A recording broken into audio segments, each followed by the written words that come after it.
UPSC CSE 2016 same question 2025 का है और ये 2024 का है। क्वेश्चन का थीम आया कहाँ से था? इस क्वेश्चन का थीम आया था 1997 के एग्जाम 2024 में पूछा है। ये असहयोग आंदोलन का और यही क्वेश्चन यूपीएससी ने 2025 में डाल दिया। Jai Hind to everyone, welcome back to UPSC PYQ series. आप सभी का यूपीएससी पीवाईक्यू सीरीज में स्वागत है, जहां पे हम लोग 40,000 प्लस पीवाईक्यू को देखते हैं, जो कि यूपीएससी के अलग अलग एग्जाम जैसे आईएएस, सीडीएस, सीएपीएफ में विभिन्न तरह से पूछा गया है। और कभी कभी सीडीएस का क्वेश्चन आईएएस में पूछ लेता है और आईएएस का क्वेश्चन सीडीएस, सीएपीएफ इसी तरह से एग्जामिनर रिपीट करते रहता है। तो उसी के कड़ी में आज एक और वीडियो शामिल है, जिसमें कि अभी हम लोग देख रहे हैं यूपीएससी 2024 का। जब प्रीवियस ईयर क्वेश्चन का टोटल एनालाइज करेंगे तब आपको पता चलेगा कि क्वेश्चन को अगर 360 डिग्री एनालाइज कर लें तो बहुत सारे क्वेश्चन आप ऐसे ही सोल्व कर सकते हो।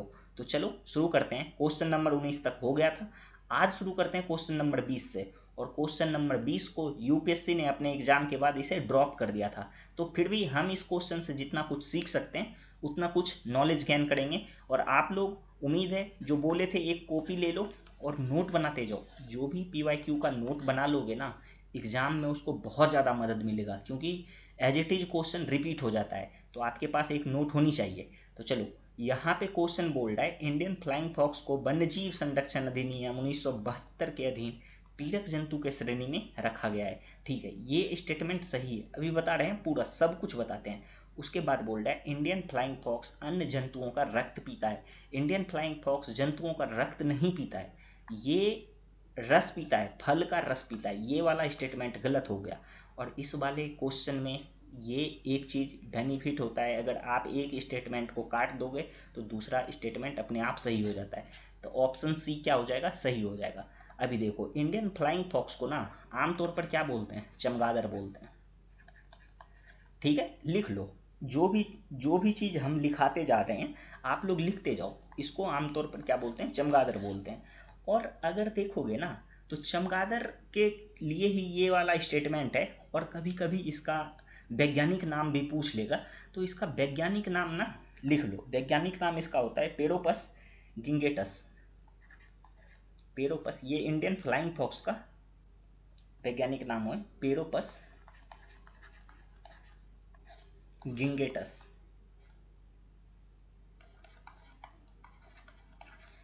अब कभी फ्लाइंग फॉक्स के जगह पे ये वाला नाम यूज कर ले तो ध्यान रखना, इसका वैज्ञानिक नाम ये है। ठीक है, चलो इस क्वेश्चन से इतना कुछ सीखे हैं। और एक चीज़ ध्यान रखना कि ये वाला जो है ना, इसे 1972 में श्रेणी 2 में, ये वाला जो है ना, इसे 1972 के अधीन श्रेणी, कौन से श्रेणी में? सेकंड श्रेणी में रखा गया है। तो इतना कुछ हम इस क्वेश्चन से नोट डाउन कर लेंगे। ज़्यादा इसमें घुसना नहीं है, क्योंकि इस वाले क्वेश्चन को यूपीएससी ने खुद ही ड्रॉप कर दिया है। तो चलो नेक्स्ट क्वेश्चन पे बढ़ते हैं। और नेक्स्ट क्वेश्चन क्या है? जीव सिकाड़ा।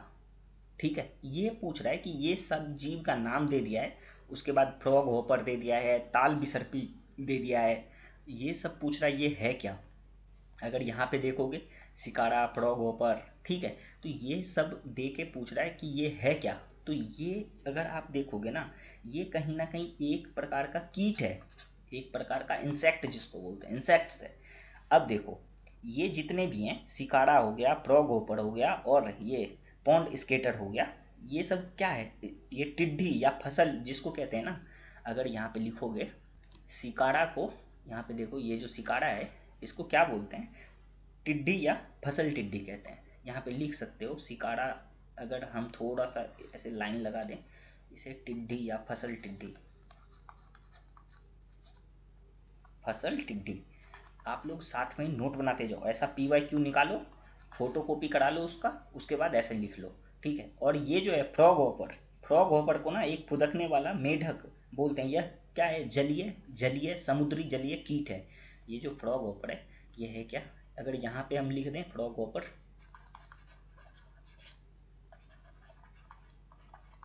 फ्रॉग होपर, ये क्या है? ये समुद्री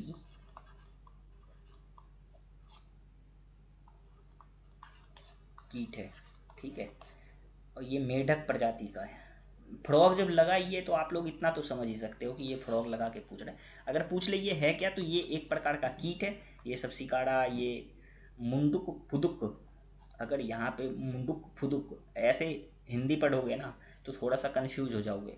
उससे बेटर है इंग्लिश पढ़ो, फ्रॉग ओपर। फ्रॉग मतलब मेढक का कुछ बात कर रहा है, तो थोड़ा सा ना जब हिंदी ना समझ में आए तो इंग्लिश देख लिया करो।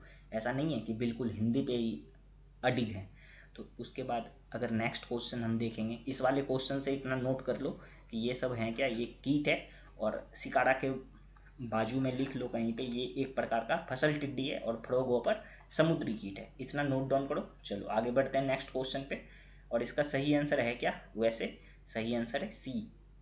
अब देखो नेक्स्ट क्वेश्चन में ना आपको एक कॉन्सेप्ट दे रहे हैं, ठीक है। इस वाले चीज़ को अगर जो भी बच्चे समझ जाओगे, बहुत सारे क्वेश्चन में वो काम आएगा। क्या बोल रहा है, पहला कथन देखो, बाजार में मिलने वाली अनेक चिंगम। इस वाले लाइन को ना यहाँ से जिसको हम हाईलाइट कर रहे हैं उसको ध्यान से देखना। ये क्या बोल रहा है, अनेक चिंगम, ठीक है, पर्यावरणीय प्रदूषण का स्रोत मानी जाती है। फिर क्या बोल रहा है, अनेक चिंगम, अनेक चिंगम में गमों में गोंद के रूप में प्लास्टिक होता है। अब एक बात बताओ, दुनिया में, इस वाले क्वेश्चन को ना समझा रहे हैं 22 नंबर का, इसको समझो ध्यान से। दुनिया में बहुत प्रकार के चिंगम होंगे, ठीक है। अब एग्जामिनर हर प्रकार के चिंगम को तो टेस्ट नहीं किया होगा। जो बात को समझा रहे हैं उस बात को समझो। ऐसे वाले क्वेश्चन आप पढ़ के ही नहीं जा पाओगे। इसके लिए आपको लॉजिक चाहिए, माइंड में लॉजिक क्लियर रहेगा तभी इस प्रकार का क्वेश्चन सोल्व कर पाओगे। अभी एक बात बताओ, दुनिया में तो बहुत प्रकार का चिंगम होगा, तो वही बोल रहा है कि अनेक प्रकार का चिंगम में गम पर्यावरणीय प्रदूषण का स्रोत मानी जाती है। तो बहुत सारे ऐसा चिंगम होगा जो कि पर्यावरणीय स्रोत के लिए क्या है, प्रदूषण का कारण है। क्योंकि एग्जामिनर जो है, जो यूपीएससी का एग्जामिनर है, वो तो इंडिया में बैठा है। उसको क्या पता कि चाइना में कोई चिंगम बन रहा है और वो हो सकता है पर्यावरणीय प्रदूषण करता होगा। वो तो ट्राई नहीं किया है ना फिर उसको जांच किया है। तो एग्जामिनर कैसे सोच सकता है कि अरे कोई भी चिंगम पर्यावरणीय प्रदूषण नहीं कर सकता है। इसलिए यहाँ पे लिख रखा है अनेक चिंगम, अनेक। तो ये स्टेटमेंट क्या है, सही है। समझ में आया कैसे सही किए हैं इस वाले स्टेटमेंट को। आप हर एक क्वेश्चन को ऐसे सोचो, जब तक सोचोगे नहीं तब तक कैसे होगा, हर चीज़ तो पढ़ के जा नहीं पाओगे। फिर क्या बोल रहा है, अनेक चिंगम में गमों में गोंद बेस के रूप में प्लास्टिक का प्रयोग होता है। फिर वही बात, हो सकता है चाइना में कोई ऐसा चिंगम बनाता होगा, या फिर जापान में। दुनिया में तो बहुत सारे देश हैं, कहीं पे एक भी चिंगम में अगर प्लास्टिक का प्रयोग हो गया और यहाँ पे अगर एग्जामिनर ने दे दिया कि चिंगम में प्लास्टिक का प्रयोग नहीं होता है, वो भारत के हिसाब से बोलेगा। और चिंगम के लिए वो तो ये नहीं बोल रहा है ना भारत में, तो अनेक प्रकार में कहीं भी दुनिया में कहीं भी चिंगम बना होगा, थोड़ा सा भी प्लास्टिक का यूज हुआ होगा तो स्टेटमेंट गलत हो जाएगा। लेकिन ये क्या बोल रहा है, अनेक चिंगम में मतलब बहुत सारे ऐसे चिंगम होंगे जिसमें गोंद के रूप में जो है ना प्लास्टिक का प्रयोग होता होगा। बिल्कुल सही है। इस वाले कथन को, दोनों कथन को सही मानो और इस वाले क्वेश्चन को ऐसे ही डील करो। तो यहाँ पे क्या हो जाएगा, ऑप्शन हो जाएगा ए। कथन एक और कथन दोनों सही है तथा कथन दो कथन एक की सही व्याख्या करता है। अब इस वाले क्वेश्चन को ना अगर देखोगे, कोई भी बच्चा ऐसे क्वेश्चन को तैयार करके नहीं जाता है। आपको वहीं पे सोचना होता है ऐसे वाले क्वेश्चन को कि सोल्व कैसे करेंगे, ठीक है। चलो नेक्स्ट क्वेश्चन पे चलते हैं। Question number 22। ये यहाँ पे कुछ देश दे रखा है और उसके बाद इधर दे रखा है इसका प्राकृतिक आवास में पाए जाने वाला जंतु। इस क्वेश्चन में बोल रहा है कि ब्राजील में इंड्री, इंड्री किसको बोलते हैं पता है, लेमुर को किसको बोलते हैं। अगर यहाँ पे लिखोगे तो लिख लो, हालांकि ये लिख के दिया नहीं है, यहाँ पे लिख लो लेमुर। आप लोग पढ़े होंगे कि जब भारत अलग हो रहा था ना गोंडवाना लैंड से, ज्योग्राफी में पढ़े होंगे, ठीक है। तो मेडागास्कर पीछे छूट गया था, तो लेमुर वहाँ पे ना रहा एक जंतु। तो लेमुर कहाँ पे था, मेडागास्कर, ठीक है। तो यहाँ पे तीन वाले को कहाँ मिला दिया है, ब्राज़ील में मिला दिया है, तो ये है गलत, ठीक है। लेमुर कहाँ पे आ जाएगा, ये हो जाएगा मेडागास्कर में। वहाँ पे सही करके लिख लो आप, ठीक है। जो आपके पास फोटो कॉपी होगा वहाँ पे सही करके लिख लो। और ये जो है ना एल्क, आप बोनबो, ये बोनबो जो है ये कांगो में बानर का एकलौता प्रजाति है। ये बोनबो नामक प्रजाति का बानर केवल कांगो में ही पाया जाता है। लिख लो, ये बहुत ज़्यादा इंपॉर्टेंट है। अगर बोल दे कि कहीं दूसरे देश का नाम दे दे तो वो गलत हो जाएगा। क्या यहाँ पे लिखो, यह किसकी प्रजाति है, बानर का प्रजाति है। बानर का प्रजाति है। ये वाला पीडीएफ आपको टेलीग्राम चैनल पे मिल जाएगा, जो मधुजीत IAS नाम से टेलीग्राम चैनल है अपना, वहाँ पे ये पीडीएफ दे देंगे, ठीक है। यह बानर का प्रजाति है जो कहाँ पाया जाता है, जो केवल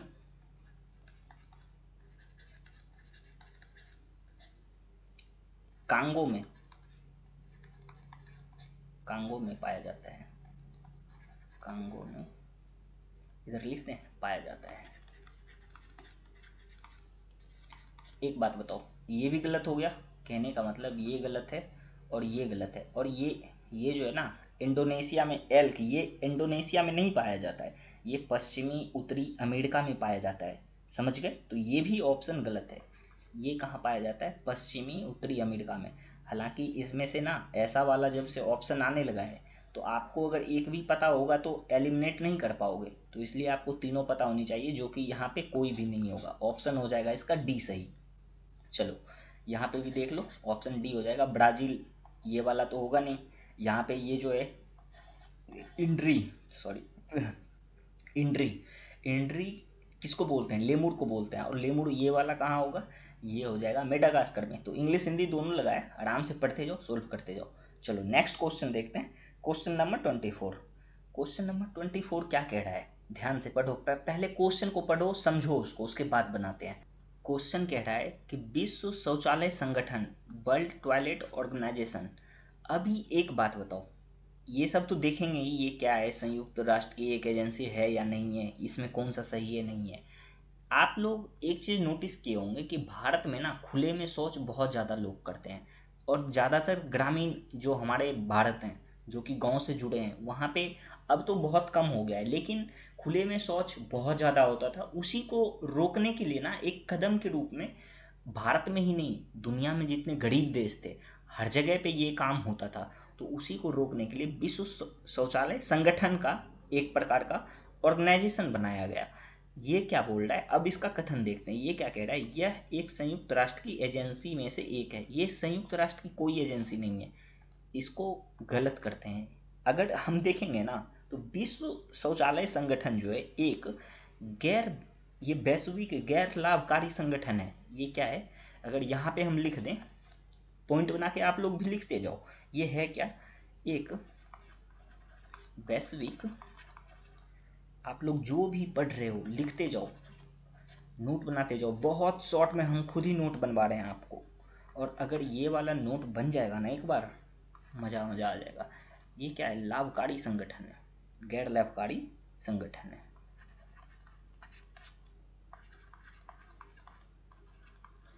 और ये संयुक्त राष्ट्र की कोई एजेंसी में से एक नहीं है, ये गलत है ये कथन, ठीक है। अगर देखोगे ना, ये जो था WTO ने, WTO जब 2001 में ना, WTO के पहल से, UN के पहल से नहीं, WTO के पहल से, WTO ने 2001 में विश्व शौचालय दिवस और विश्व शौचालय शिखर सम्मेलन की स्थापना किया था। किसने, WTO ने 2001 में विश्व, लिख लो यहाँ पे, विश्व शौचालय दिवस, यहाँ पे ऐसे लिख देते हैं तो समझ जाओ शौचालय लिखे हैं, ठीक है, विश्व शौचालय दिवस। और हो सकता है ये क्वेश्चन फिर से रिपीट कर दे, अभी WTO दे दे सही, इस बार जैसे UN दिया है, हो सकता है इस बार WTO ही दे दे। अब बच्चा को पता चलेगा कि WTO तो व्यापार से जुड़ा हुआ है, देश का जो व्यापार होता है, इसमें कहाँ से WTO आएगा। लेकिन हो जाएगा वो गलत, क्योंकि WTO का ही ये काम था कि वो 2001 में विश्व शौचालय दिवस, और उसने क्या किया था, विश्व शौचालय शिखर सम्मेलन की स्थापना की थी, ठीक है। इसके बाद 2005 में ना विश्व शौचालय कॉलेज की भी स्थापना हुई थी।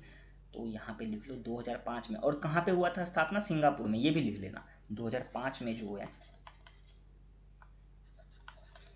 विश्व शौचालय कॉलेज की स्थापना कहाँ हुई, की स्थापना हुई थी,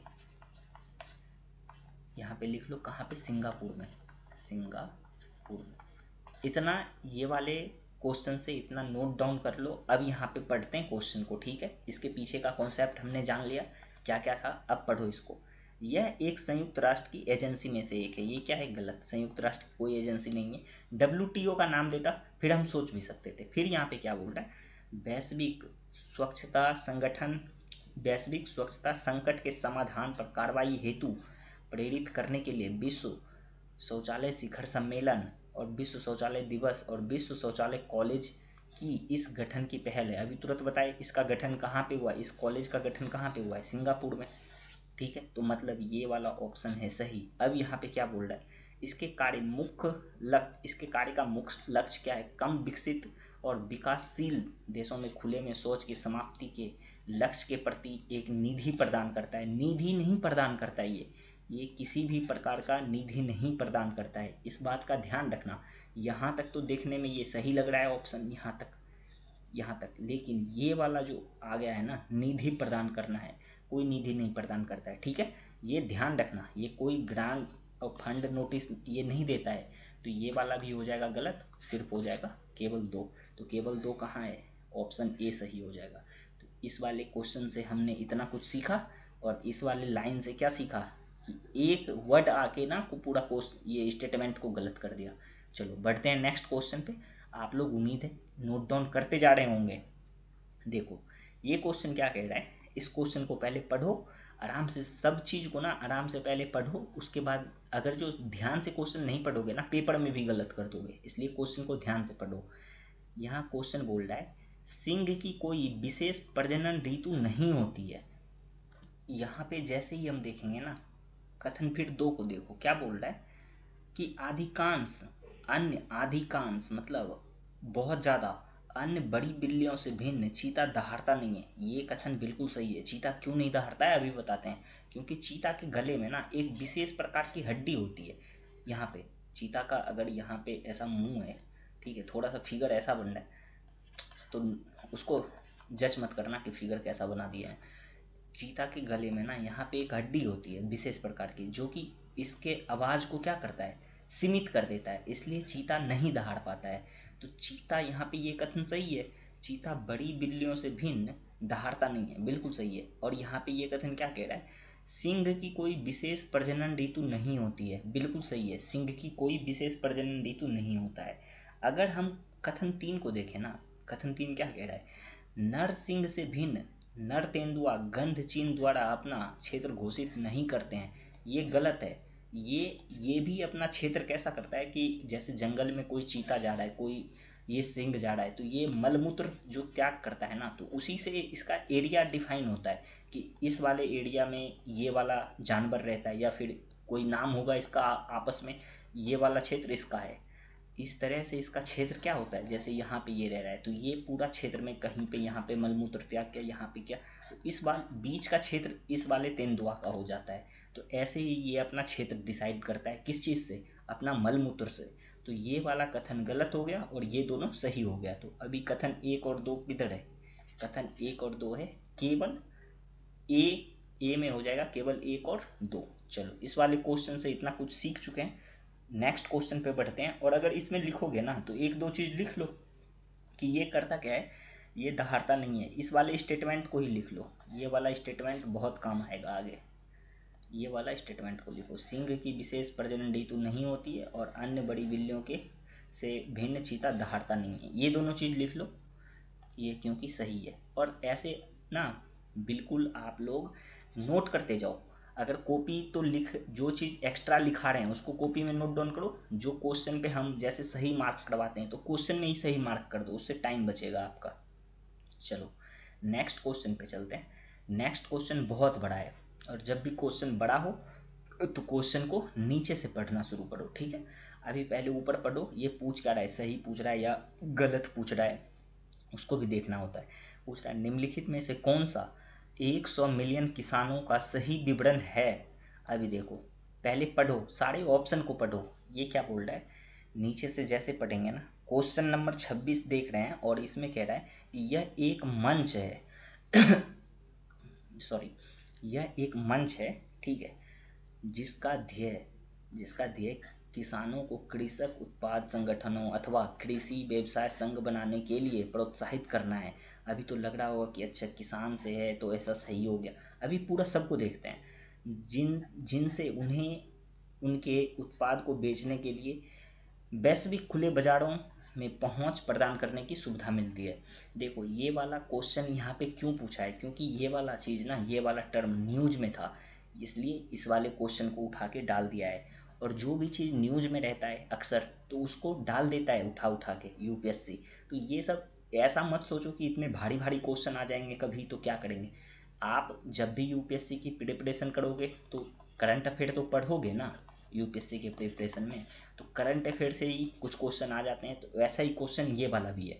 तो अगर इसका हम सही आंसर पे ही देखें तो इसका सही आंसर ए है। ठीक है, ये क्या कह रहा है, ये जो है 100 मिलियन किसानों का सही विवरण। तो यह है, यह नेट शून्य कार्बन प्राकृतिक सकारात्मक खाद्य और जल प्रणालियों की ओर संक्रमण को तेज करने के लिए एक मंच है जिसका लक्ष्य है किसानों की पुनरुत्थानशीलता पुनरुत्थानशीलता कितना क्लिष्ट नाम है, में वृद्धि करना है। तो ये वाला क्या हो जाएगा, सही हो जाएगा। और देखो ये जितने भी हैं ना इसको पढ़ लो एक बार, ताकि एक बार पढ़ लोगे तो दिमाग में रहेगा कि हाँ ऐसा वाला स्टेटमेंट आया था कभी। ये फिर बोलता है ऑप्शन बी में, यह जैविक पशुपालन के विकास को सहायता देने एवं सशक्त करने में इच्छुक व्यक्तियों और कृषि संगठनों का एक नेटवर्क और अंतर्राष्ट्रीय गठबंधन है। ये गलत है। ठीक है, 100 मिलियन किसान में जब भी इस प्रकार का स्टेटमेंट आएगा कभी भी किसी भी क्वेश्चन में तो ध्यान रखना ये नेट शून्य कार्बन से संबंधित है। इस वाले लाइन को ध्यान रखना कि ये किससे संबंधित है, नेट शून्य कार्बन से। तो अगर यहाँ पे ये दोनों ऑप्शन को वीडियो पॉज करके पढ़ लेना आप लोग। नेक्स्ट क्वेश्चन पे बढ़ते हैं। अब देखो नेक्स्ट क्वेश्चन में ना एक चीज़ आपको बताते हैं, उसके बाद इस वाले क्वेश्चन पे आएंगे। जिस चीज़ को आपको समझा रहे हैं उस चीज़ को समझो। इस क्वेश्चन को डिस्कशन बाद में करेंगे, पहले यहाँ पे लॉजिक समझते हैं। देखो कोई भी टेक्नोलॉजी है, कोई भी जैसे टेक्नोलॉजी है उसका अपार संभावना रहता है। जैसे मानो कि एक टेक्नोलॉजी था पहले चिट्ठी लिखने का, ठीक, एक चिट्ठी लिखने का टेक्नोलॉजी था। उसके बाद क्या आ गया, मोबाइल आ गया। ठीक है, अभी मोबाइल में भी टेक्नोलॉजी आया, उसके बाद एक और टेक्नोलॉजी आया जिससे एंड्रॉयड मोबाइल आया। तो देख रहे हो टेक्नोलॉजी का क्या होता है, अपार संभावना होता है। तो जब भी टेक्नोलॉजी पे कोई भी क्वेश्चन आए और उसमें बोल दे कि ये किया जा सकता है, मतलब आगे भी इस टेक्नोलॉजी से काम लिया जा सकता है, तो आप वहाँ पे हमेशा ऑल राइट करना, मतलब उसको सही मानना। क्योंकि आपको पता नहीं है ये टेक्नोलॉजी जो आया है इससे और कौन कौन सा काम हो सकता है, आपको खुद नहीं पता है। जब ये वाला मोबाइल का कॉन्सेप्ट आया था तो किसी को भी पता नहीं होगा उस टाइम कि ऐसा ना डिजिटल टच वाला मोबाइल आ जाएगा। तो इसलिए टेक्नोलॉजी जितने भी हैं चाहे कोई भी, उन सब पे आप हमेशा ध्यान रखना कि हमेशा जब भी पूछे कि ये आगे भविष्य में कुछ विशेष कर सकता है तो वो बिल्कुल सही हो जाएगा। चलो इस वाले क्वेश्चन को अब पढ़ते हैं। ये क्या बोल रहा है, उपयुक्त में से कितने वितरित ऊर्जा संसाधन माने जाते हैं। अब देखो बैटरी भंडारण, ठीक है, अगर देखेंगे हम एक एक करके, बैटरी भंडारण, बायोमास जनरेटर, ईंधन सेल और फिर रूफटॉप और सौर वोल्टीय यूनिट। अभी क्या बताए कि टेक्नोलॉजी जब आता है तो वो अपने साथ ना बहुत प्रकार का तकनीकी लेके आता है। तो क्या पता आपको कि उस वाले तकनीक में ना वितरित ऊर्जा संसाधन का भी हो। इसमें बैटरी भंडारण वाला जो भी बैटरी होगा उसमें नेक्स्ट टेक्नोलॉजी जो आएगा उसमें ये वाला भी दे दे। तो एग्जामिनर अगर अभी ये वाला क्वेश्चन को मान लो गलत करता है तो बाद में तो उसको सही करना पड़ेगा। तो ऐसा एग्जामिनर नहीं सोचता है, एग्जामिनर सोचता है कि कोई ऐसा क्वेश्चन बनाते हैं जो कि हमेशा सही हो। तो इसलिए ये भी क्या हो जाएगा, सही हो जाएगा।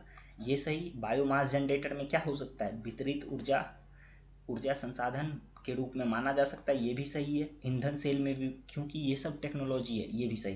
तो ऑल राइट हो जाएगा, सभी सही। समझ में आया क्यों, क्योंकि ये टेक्नोलॉजी है।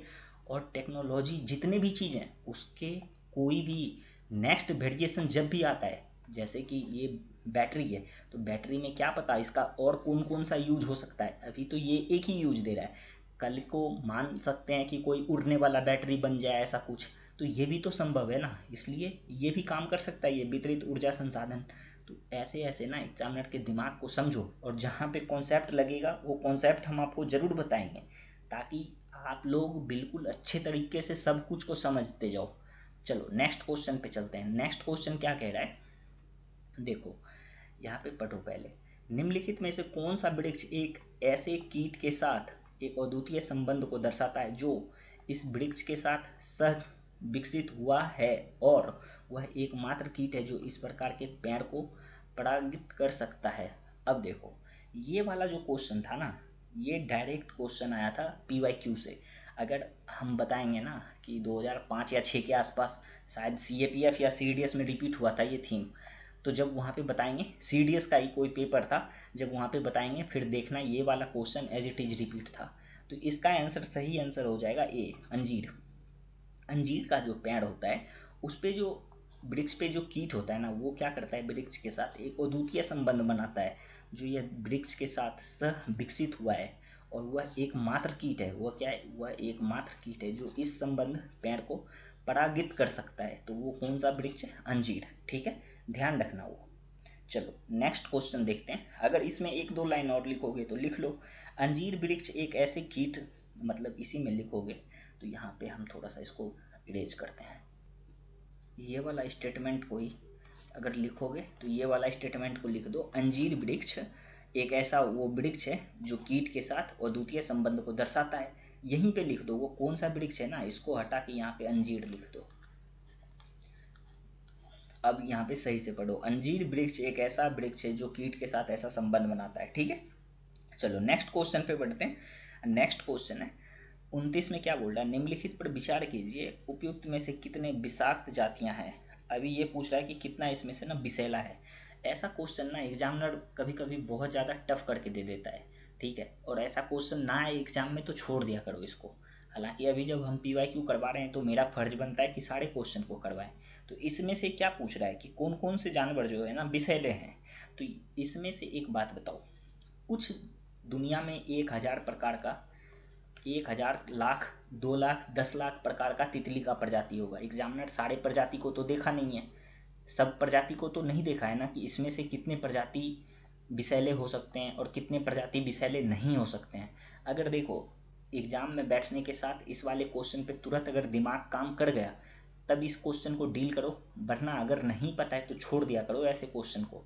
हालांकि ऐसे क्वेश्चन में ना थोड़ा सा जो हम लॉजिक बता रहे हैं उसी लॉजिक से चलो, कि दुनिया में 1 लाख प्रकार का तितली होगा।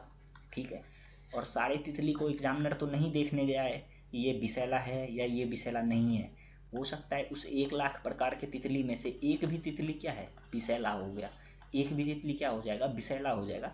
तो वो तो सही हो जाएगा ना, ये वाला कथन तो फिर सही हो जाएगा। उसी प्रकार से मान लो 1 लाख प्रकार का मत्स्य, जिसको मछली बोलते हैं, ये जो फिश है, 1 लाख प्रकार का फिश होगा कोई, उसमें से एक भी फिश हो सकता है जहरीली हो, तो ये भी ऑप्शन क्या हो जाएगा, सही हो जाएगा।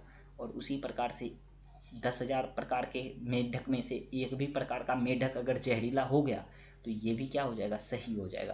कहने का मतलब ऑल राइट हो जाएगा। तो ऐसे क्वेश्चन में ना ऐसे दिमाग चलाओ। अगर ऐसे दिमाग नहीं चल पाता है तो ऐसे क्वेश्चन में तुक्का मत मारना, फिर उसको छोड़ देना वहीं पे। आप दिमाग सोचो आपका IQ लेवल कैसा चलता है। अगर इस प्रकार से आपका IQ लेवल चलता है कि हाँ यार दुनिया में तो इतने प्रकार का तितली हो सकता है, सांप का भी अलग अलग प्रजाति है, तो इतने प्रकार का अगर तितली हो सकता है, इतने प्रकार का मेढक हो सकता है और मछली हो सकता है, तो उसमें से मान लो 1 लाख प्रकार का कोई मछली का प्रजाति है। ठीक है, उसमें से एक भी अगर मछली का प्रजाति ऐसा हो गया जो कि विषैला है, तो ये वाला क्वेश्चन का आंसर सही हो जाएगा। और एग्जामिनर इस 1 लाख प्रकार की मछली को तो चेक करने गया नहीं है। तो कहने का मतलब ऐसा अगर IQ आप चला सकते हो तो इस वाले क्वेश्चन को ऐसे ही डील करो, वरना ऐसे ऐसे क्वेश्चन को आप नहीं पढ़ पाओगे, लिटरली नहीं पढ़ पाओगे। ठीक है, अब देखो ये वाला क्वेश्चन का आंसर फिर हो क्या जाएगा, क्वेश्चन नंबर C। अब चलते हैं क्वेश्चन नंबर 30 पे। और ये वाला जो क्वेश्चन है ना, इसी से मिलता जुलता थीम कहाँ पे रिपीट किया है, 2025 के एग्जाम में। चलो दिखाते हैं। अगर इस क्वेश्चन का ये देखो पपीता वाला जो है ना स्टेटमेंट, ये 2025 में भी पूछ लिया है। ये तो है 2024 का, ये 2024 का क्वेश्चन है, लेकिन PYQ अगर करके जाओगे ना, देखो ये 2025 का है, ये 2025 अभी जो कुछ दिन पहले एग्ज़ाम ख़त्म हुआ उसमें भी ये स्टेटमेंट दे दिया था। हालांकि ये पूछा था, ये थोड़ा सा क्लिष्ट करके पूछा था कि उपयुक्त में से 16वीं शताब्दी और 17वीं शताब्दी में पुर्तगाली द्वारा भारत कौन कौन से फल लाया गया था। लेकिन हम दिखा क्या रहे हैं, अगर जो कोई एक चीज़ देता है ना तो लगभग उसी से रिलेटेड थीम रिपीट करने का कोशिश करता है यूपीएससी। अभी आपको क्या बताए थे, अभी ये वाला क्वेश्चन बताए थे, कहाँ गया ये, हाँ ये वाला क्वेश्चन नंबर 27। इसमें हम क्या बताए थे कि कोई भी टेक्नोलॉजी है उसकी क्या होती है, अपार संभावना होती है कि वो कुछ भी कर सकता है, नया टेक्नोलॉजी जो भी आएगा नया टेक्नोलॉजी। अब देखो ये 2024 का क्वेश्चन था और ये 2025 का है। अब यहाँ पे भी यही पूछ रहा है कि निम्नलिखित में से कितने प्रकार के, ये जो है निम्नलिखित प्रकार के वाहनों पर विचार कीजिए। एक में पूर्ण बैटरी विद्युत वाहन, हाइड्रोजन ईंधन सेल वाहन, ईंधन सेल विद्युत हाइब्रिड वाहन पूछ रहा है। उपयुक्त में से कितने वैकल्पिक पावर ट्रेन वाहन माने जाते हैं। अब बताओ ये वाला क्या है, टेक्नोलॉजी है, जो भी टेक्नोलॉजी आएगा उसमें क्या पता कि पावर वाहन हो, ठीक है। टेक्नोलॉजी का अपार संभावना है, मे भी हो सकता है यूपीएससी इसका आंसर कुछ गलत दे दे, लेकिन हम अपने एंड से हमेशा यही सोचेंगे कि टेक्नोलॉजी है तो उसका अपार संभावना होगा, मतलब ये भी सही है, ये भी सही और ये भी, ऑप्शन सी सही हो जाएगा। समझ गए। भले इसका आंसर यूपीएससी भी दे दे लेकिन हमको ऐसे सोचना है। अगर आप ऐसे 100 क्वेश्चन में सोचोगे ना तो 95 क्वेश्चन आपका सही होगा हमेशा, कि टेक्नोलॉजी अपार संभावना कर सकता है, वो कुछ भी कर सकता है टेक्नोलॉजी, ठीक है। अभी इसका ऑफिशियल आंसर की नहीं आया है, जब ऑफिशियल आंसर की आएगा तभी हम आपको बताएंगे। ऐसे आपको सर्च करके हम बता सकते हैं अलग अलग वेबसाइट पे क्या है, लेकिन वो क्या पता हो जाए गलत, तो इसलिए अभी इस क्वेश्चन को डील नहीं करेंगे। इस क्वेश्चन को यहीं तक डील करते हैं कि हम आपको दिखा क्या रहे हैं कि जो भी क्वेश्चन आता है वो रिपीट कैसे हो रहा है। अभी देखो ये पूछ रहा है कि निम्नलिखित पर विचार कीजिए, ये बोल रहा है काजू पपीता और रक्तचंदन। अभी जो पुष्पा मूवी आया था झुकेगा नहीं वाला, तो भारत का यही एक पौधा है रक्तचंदन। लिखोगे तो लिख लो, यहाँ पे लिख लो। ये जो है ना केवल रक्तचंदन ही भारत का क्या है, ये देशीय पौधा है, देशीय वृक्ष पूछ रहा है ना, तो भारत का देशीय वृक्ष कौन है, रक्त चंदन, जिसको लाल चंदन बोलते हैं। पुष्पा भाऊ वाला ये फिल्म है ना, लाल चंदन की तस्करी होती है, झुकेगा नहीं वाला जो डायलॉग है, तो यहीं से आया था, ठीक है। लगता है एग्जामिनर भी देख लिया और वो भी झुकेगा नहीं एटीट्यूड में था। अब एक बात बताओ, ये दोनों जो है ना, ये दोनों पपीता और काजू अगर देखोगे ना, अच्छा एक चीज़ इसमें और नोट डाउन कर लो, ये जो लाल चंदन है,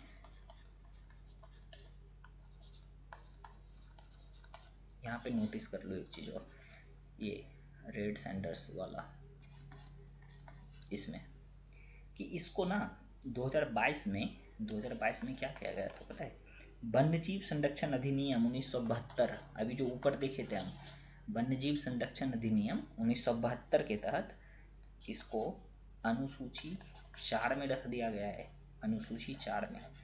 अब अगर कभी आ जाए ना ये वाला क्वेश्चन, इसको किस अनुसूची में रखा गया है, तो ध्यान रखना किस अनुसूची में रखा गया है, चौथे अनुसूची में डाल दिया गया है लाल चंदन को, ठीक है।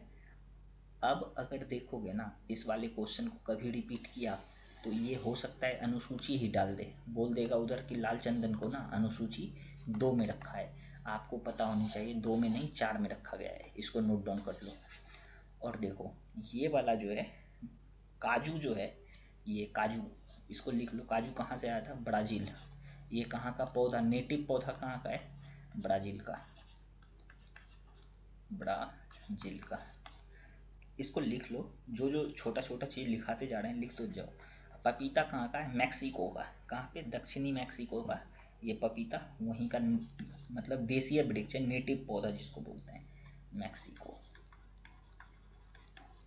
तो और उसके बाद चंदन तो हो ही गया, लाल चंदन 2022 में 1972 वन्यजीव संरक्षण अधिनियम 1972 के तहत कौन सा अनुसूची में रखा गया, चौथे अनुसूची में, ठीक है। अब बाकी ये वाला क्वेश्चन देखो 2025 में इस वाले थीम से आ गया था, फिर ये वाला थीम जो आपको बताया ऐसे रिपीट किया था।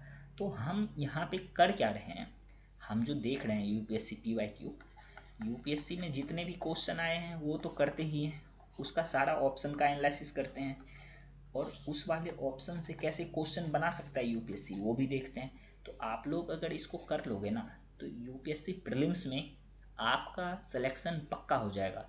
और जो चीज़ हम करवा रहे हैं आप डेडिकेशन के साथ एक बार नोट बना के कर लो, ठीक है। चलो मिलते हैं आपसे नई वीडियो में, तब तक के लिए जय हिंद जय भारत।